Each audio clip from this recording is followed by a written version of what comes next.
Okay, it's time to lose some subscribers here.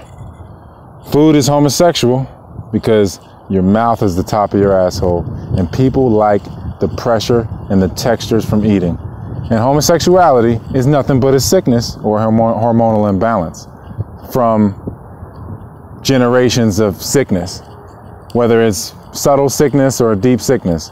I know what a paper cut feels like. I don't have to stab myself in the chest to know the depths of pain. So it's just the same thing. Like, I know what a cold is. It's the same thing. I know the depths of sickness. So it's the same thing. Everybody that's chewing and eating has an anxiety problem. They're sick. We're all sick to a degree, because that's why we're in human form. It's a cage for sick souls, the earth. So the hypersexuality, which was created from the hyper emotional, hyper pride, hyper lust, hyper pride.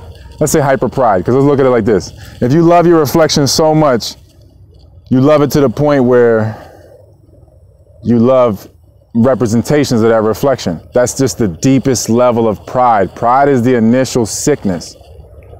So if you're a woman and you're looking in the mirror and you just fall so in love with your reflection, which is a lie, you're going to fall, it's just like it's just a deeper sickness if you fall into lust with a external reflection, because everybody's a reflection.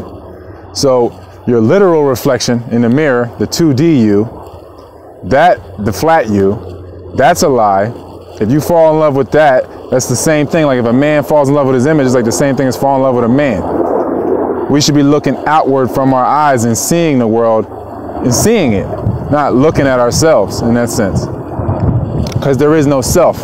The idea of a self is which that creates separation. That creates all the illusions. That creates pride. Pride creates all the other forms of sickness, all the other lusts.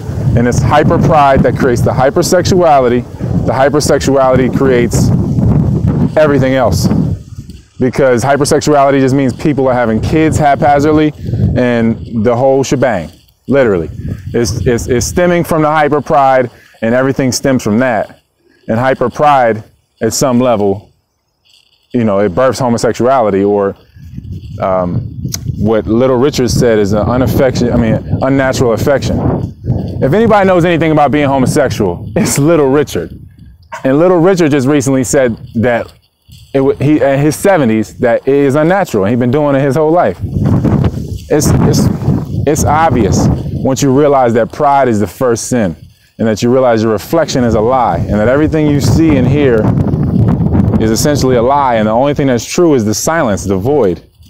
That's the infinity. There's no beginning or ending to it. Everything else is an illusion. So as you dip into the reflection and fall in love and lust with the reflection, and instead of rising in love, you fall in lust with your own reflection. So then of course you do things like you have your pride and joy, your kids. Your kids are your pride and joy, right? Because it's your reflection, right? And then so you haphazardly have kids, and then, you got people like the Caesars of Rome, because Rome is Saturnia. You got the Caesars of Rome doing all that funny money stuff, and because they were so proud, the pride is it, man, because pride comes from having a self. The moment that you let go of the idea of a self is the moment you'll be at peace, or you'll begin to be at peace.